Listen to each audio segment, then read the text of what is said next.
میرے نبی کریم علیہ السلام نے فرمایا جب تم نیکی کا حکم دینا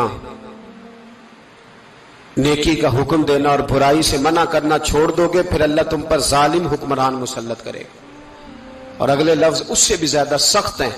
محبوب فرمانے لگے پھر تمہاری نیک لوگ دعائیں بھی کریں گے تو اللہ وقتی طور پر ان کی دعاؤں کو بھی قبول نہیں فرمائے گا، اس لیے کہ تم لوگوں نے نیکی کا حکم دینا اور بھلائی سے روکنا چھوڑ دیا۔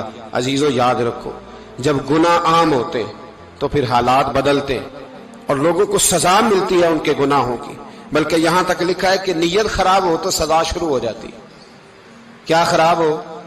بولیے گا۔ نیت بھی خراب ہو تو سزا۔ حضرت رومی کہتے ہیں کہ ایک بادشاہ کو پتہ چل گیا کہ ایک آدمی نے بڑا اچھا باغ لگایا ہے، خوبصورت باغ ہے، مالٹے کا، کنوں کا باغ، بڑا پیارا۔ بادشاہ نے کہا ذرا جا کے دیکھتا ہوں۔ بادشاہ سلامت باغ دیکھنے آئے تو اب وہ مزدور آدمی تھا، عام آدمی تھا جس نے باغ لگایا، کسان تھا، اس کو کہا کہ چند کنوں توڑ کے لایا تو بڑے پیارے لگے۔ ایک دو اور لایا، کھائے، بڑے میٹھے، بڑے پیارے، بڑے توانا، بڑا مزہ آیا۔ تو بادشاہ کے دل میں خیال آیا کہ اس پہ قبضہ نہ کر لوں باغ پہ۔ ہمارے ہاں نا کرائے پہ دکان دیتا نا مالک، تو جب کسی غریب کی چل جاتی ہے کہتا ہے تو خالی کر، میں نے خود ڈال لی ہے، چل گئی نا اس کی۔ حالانکہ رزق اپنے اپنے نصیب کا ہے، رزق اپنے اپنے نصیب کا ہے، جس کو اللہ تعالیٰ چاہتا ہے عطا کرتا ہے۔ تو اس کو کہا کہ اور توڑ کے لا، اور دل میں خیال ہے کہ یار اتنا اچھا باغ ہے قبضہ کر لیتے ہیں، ہماری حکومتیں قبضہ کر لیتی ہیں کہ جو چیز اچھی لگ جائے۔ اب وہ کسان دو تین کنوں توڑ کے لایا، اس نے کھائے تو کھٹے نکلے، ترش تھے۔ کہنے لگا تجھے کیا ہو گیا ہے؟ تو بندہ بڑا صاحب دل تھا، کہنے لگا میں تو ٹھیک ہوں، آپ اپنی نیت سے پوچھیں کہیں خراب تو نہیں ہو گئی۔ تو کنوں میں بھی اس کا اثر آ گیا ہے، اپنی نیتیں بگڑ جائیں نا، نیتیں۔ اب ایک بات کہنے لگا ہوں، غور سے سننا۔ جب تک دو بھائی اکٹھے کاروبار کرتے ہیں نیت ہوتی ہے کہ ہمارا گھر چلے گا، تب تک اللہ برکت دیتا ہے۔ اور جب اپنی اپنی جیبیں سمیٹنے لگ جاتے ہیں نا کہ یہ میرا 5,000 ہے، آج میں گیا تھا اگرائی کرنے، یہ میرا 10,000 ہے، آج میں نے محنت زیادہ کی، جب وہ ٹٹولنے لگتے ہیں پھر اس دکان سے بھی برکت اٹھ جاتی ہے، پھر وہاں سے بھی برکت چلی جاتی ہے۔ فَإِنَّ لَهُ مَعِيشَةً ضَنْكَ، فرمایا جب تو میں منہ پھیر لیتا ہے پھر تیری زندگی اللہ تنگ کر دیتا، پھر وہاں سے بھی برکت، خوبصورتی، اثر اٹھ جاتا ہے۔ ایک سنار نے گلی میں ایک یتیم چھوٹے سے بچے کو گھومتے دیکھا تو سنار بے اولاد تھا، بچے کو اٹھا کے گھر لے آیا۔ 18 سال اس بچے کی پرورش کی، اس کو پالا پوسا، جوان کیا۔ سنار کے پاس وہ دکان پہ چلا جاتا، وہ کئی دفعہ دکان پہ رہتا، کئی دفعہ گھر میں رہتا۔ ایک دفعہ وہ دکان پہ تھا، بچہ گھر تھا، 18 سال کا جوان، اس کی بیوی اکیلی تھی۔ وہ جس نے ماں بن کے پالا تھا اس نے اسی پہ حملہ کر دیا، اس کا بازو بری نیت سے تھاما، بیوی چیخی۔ تھوڑی دیر گزری تو وہ نوجوان پیروں میں بیٹھ گیا، کہنے لگا اماں پتہ نہیں مجھے کیا ہوا۔ شام کو سنار آیا، بیوی چیخنے لگی، چلانے لگی، کہنے لگی آج عجیب بات ہوئی، جس کو میں نے جگر کا خون دے دے کے پالا اسی نے گندی نظر ڈالی۔ سنار محو حیرت ہے، بیوی کا خیال تھا کہ لاٹھ اٹھائے گا، ڈنڈا اٹھائے گا، نوجوان کو مارے گا، لیکن وہ رونے لگ گیا۔ اس نے کہا آج اس نے میرا بازو تھاما ہے، جانے کیا کیا ہے؟ پریشان ہونے لگ گیا، سجدے میں گر گیا، کہا تو بتاتا کیوں نہیں؟ تو وہ سنار کہنے لگا اس کی غلطی نہیں، 18 سال کے بعد آج مجھ پر بھی شیطان سوار ہوا تھا۔ ایک عورت آئی تھی، وہ اپنے بازوؤں میں چوڑیاں پہننا چاہتی تھی تو میں نے بھی گندی نظر سے ہاتھ ڈالا تھا، رب کریم نے مجھے فوراً اس کی سزا دی۔ جن کے گھروں میں بیٹیاں ہوتی ہیں ان کی نظریں گندی نہیں ہوتی، جو بیٹیوں کے باپ ہوتے ہیں، جو بہنوں کے بھائی ہوتے ہیں، ان کی نظریں گندی۔ اور اگر تو ٹیلی فون کرتا ہے، تو کسی عورت کے ساتھ تعلق رکھتا ہے تو یہ بات لکھ لے، امام فخر الدین رازی 1، علامہ اسماعیل حقی 2، ملا جلال الدین رومی 3، امام خازن 4، امام جلال الدین سیوطی 5 حدیث کے استاد اور محدث لکھتے ہیں کہ اگر تو کسی پر گندی نظر ڈالے گا تو تیرا گھر بچ سکتا یاد رکھ نہیں بچے گا، اس لیے کہ تیری نظر کسی کی بیٹی کو بیٹی سمجھ تاکہ تیری بچی کا پردہ قائم رہے، کسی کی بہن کو یہ کیا بات ہوئی کہ تو جتنا مرضی گند معاشرے میں پھیلاتا رہے تیرا گھر بچا رہے، یہ کیسے ہو سکتا ہے؟ فَإِنَّ لَهُ مَعِيشَةً ضَنْكَ، اللہ فرماتے ہیں زندگی تنگ ہو جائے گی تیرے لیے مشکل، تو ڈھونڈتا پھرے گا کہ میں مرنے کو جگہ تلاش کروں۔ سچی توبہ کرے، کھری توبہ کرے، یہ گناہ انسان کو مجبور کر دیتے ہیں۔ حضرت عبداللہ بن مبارک رحمت اللہ تعالی علیہ، ان کے سینکڑوں شاگرد تھے، ایک شاگرد کے انتقال کا وقت آیا تو گھر گئے ملنے، آپ کہتے ہیں میں نے زور لگا لیا پر اس کی زبان پر کلمہ جاری نہیں ہوا، میں اسے کہتا کلمہ پڑھ پر اس کی زبان پر جاری، اللہ اکبر، بہت بڑی نعمت ہے، دعا فرمائیں اللہ ایمان کی موت عطا فرمائے، ایمان کی موت دے اللہ کریم، ایمان کی موت دے۔ ایسے بھی لوگ دیکھے ہیں، مسجد نبوی ہے، رسول اللہ کا شہر ہے، سر سجدے میں ہے، روح پرواز کر گئی، روح پر کتنا نصیبوں والا ہے، کتنا نصیبوں والا ہے کہ مسجد نبوی میں سر سجدے میں رکھا ہے اور اللہ تبارک و تعالیٰ نے محبوب کے قدموں میں موت عطا فرمائی۔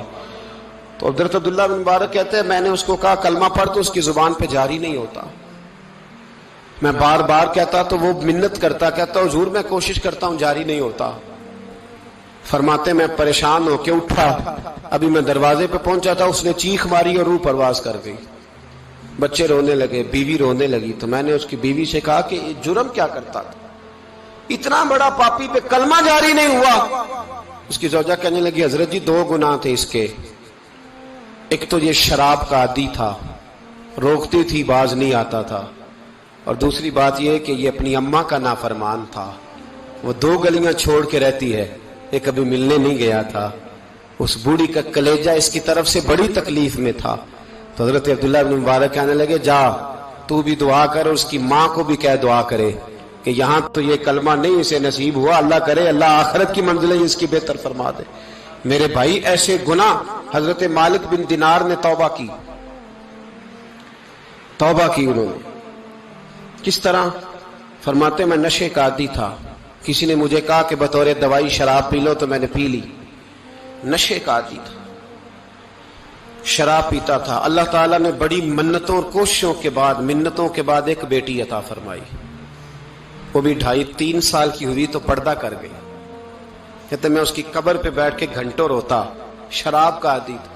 ایک دن سویا تو خواب دیکھتا ہوں کہ میرے پیچھے ایک بڑا سانپ لگ گیا ہے، اور سانپ جب منہ کھولتا ہے تو انگارہ نکلتا ہے، میں پھر دعا کرتا ہوں اللہ ہمیں معاف فرمائے، اللہ ہم سے درگزر۔ میں کچھ قبرستانوں میں جاتا ہوں تو میں وہاں میں سانپ بچھو پھرتے ہوئے دیکھتا ہوں تو ڈر آتا ہے کہ ہم یہاں آنے والے ہیں، یہ لوگ کہہ رہے ہیں کہ تمہاری تیاری ہے، کسی وقت بھی اعلان ہو جائے گا کہ چلو بھائی چلو فلاں صاحب کا جنازہ ہے، اٹھو، لوگ کہتے ہیں جلدی کرو، اور ایک کونے میں ایک شخص یہ بھی کہتا ہے کہ دیگ بھی رکھ لو مہمان بڑے جمع ہو گئے، اور ایک کونے میں لوگ یہ بھی کہتے ہیں کہ برف ٹھنڈی لے آؤ، لوگوں نے پانی بھی پینا۔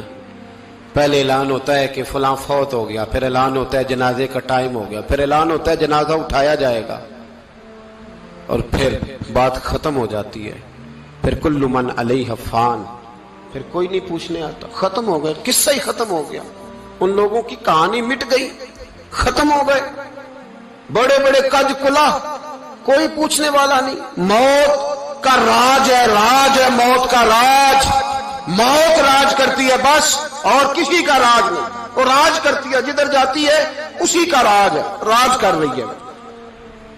تو حضرت مالک بن دینار کہتے ہیں قبرستان میں میں نے دیکھا، میں خواب دیکھتا ہوں بڑا اژدہا، اس کے منہ کے اندر آگ میرا پیچھا کر رہا ہے، کہتے میں خواب دیکھ رہا ہوں، میں دوڑا، لیکن وہ اژدہا جب میں دوڑا تو میرے آگے آ کے کھڑا ہو گیا، میں مشرق کو دوڑا تو وہاں بھی آ گیا، مغرب کو دوڑا تو وہاں بھی آ گیا۔ جناب مالک بن دینار کہتے ہیں ایک بوڑھا شخص کمزور مجھے بچانے آیا، پر اس اژدہا نے پھونک ماری تو وہ بوڑھا آدمی دور جا گرا۔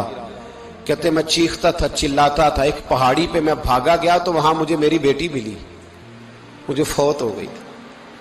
وہ اس اژدہے کے آگے اس نے یوں ہاتھ کیا تو اژدہا پیچھے بھاگ گیا۔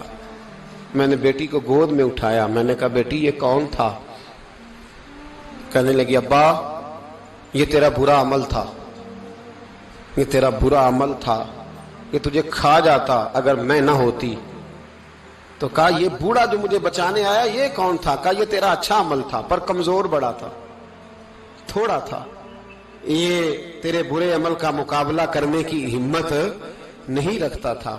حضرت مالک بن دینار کہتے ہیں میری بیٹی نے خواب میں میری داڑھی پکڑ لی اور کہنے لگی ابا میں چاہتی ہوں تو صحیح ہو جا، ایسا نہ ہو کہ پھر تیرے پیچھے یہ ازدہا لگ جائے۔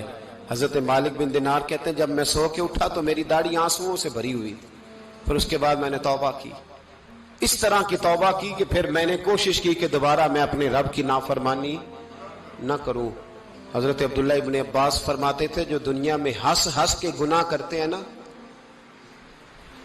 ہنس ہنس کے جھوٹ ہنس ہنس کے بولتے ہیں، ہنس ہنس کے لوگوں کی غیبت کرتے ہیں، فرمایا یہ جو تمہیں ہنس ہنس کے گناہ کرتے نظر آتے ہیں ان کا رونا قیامت میں دیکھا نہیں جائے گا، ان کے آنسو قیامت میں دیکھے نہیں جائے۔ جو ہنس ہنس کے گناہ کرتے یہ روئیں گے، فَلْيَضْحَكُوا قَلِيلًا وَلْيَبْكُوا كَثِيرًا، رب فرماتا ہے زیادہ رویا کرو کم ہنسا کرو۔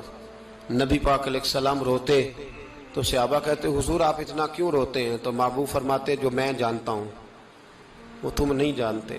بھائیو قبروں میں اکیلے جانا ہے، کبھی غور کرنا، اکیلے کوئی بندہ ساتھ حساب دینے نہیں جائے گا۔ اماں بڑا پیار کرتی ہے لیکن قبر میں کبھی کوئی ماں بھی ساتھ دفن نہیں ہوتی، اپنا اپنا حساب دینا، مشکل وقت ہے، حساب کر لینا چاہیے، تیاری کر کے رکھنی چاہیے۔ گناہ اگر یہاں ہماری زندگی کو تنگ کریں گے تو وہاں بھی ہمارے لیے مشکلات پیدا کریں۔ نبی کریم علیہ السلام نے فرمایا ہے کہ اللہ بڑا مہربان ہے، اللہ بڑا کریم ہے، اللہ بڑا ستار ہے، اور یاد رکھو جب کوئی اس کی ریٹ کو چیلنج کرے، جب کوئی اس کے قانون کو توڑے، جب کوئی اللہ کی اعلانیہ نافرمانی کرے، پھر رب کریم کی غیرت کو، اس کے عدل کو جوش آتا ہے، توبہ کرے سچی، مسجد کی حاضری دے پابندی کے ساتھ۔ میری آپ سے ہمیشہ یہ گزارش رہتی ہے کہ مسجد کی حاضری پابندی سے دے۔ میں اپیل کرتا ہوں داڑھی رکھ لیں، یہ میرے نبی کا طریقہ ہے صلی اللہ تعالی علیہ۔ واپس آ جائیں، ہماری بقا نہ ہمارے دین میں ہے، کوئی نہیں ہمیں رکھے گا، کوئی نہیں رکھے گا، کوئی نہیں۔ میرا ایک دوست رات بتا رہا تھا کہ سعودی عرب میں ایک شخص نے 30 سال محنت کی، تو جب وہ مرا ہے وہیں اس کے گھر میں فون کیا تو اس کے گھر والوں نے کہا جناب آپ کو مشکل ہوگی ڈیڈ باڈی بھیجنے میں، وہیں دفن کر دیں، ہاں اگر اس کا کوئی پیسہ ہے تو وہ ذرا اکاؤنٹ میں بھیج دیں، بچیوں کو ضرورت ہے۔ او بھائی تو اکیلا جائے گا، تیرے لیے مشکل ہو جائے گا۔ اپنے بھی ساتھ یقین کریں، بچے دعائیں کرانے آتے ہیں، کہتے ہیں حضرت جی دعا کریں اللہ اماں کی سختی معاف کر دے۔ اس کا مطلب کیا ہے کہ اماں اب جائے، اب ہمارا نمبر آئے۔ بچے تو انتظار کر رہے ہیں کہ ابا جائے اور گدی پہ ہمارا نمبر آئے۔ تیاری ہے، اکیلے جانا ہے، اکیلے سخت سا مرحلہ ہے، اکیلے سارا کچھ فیس کرنا ہے۔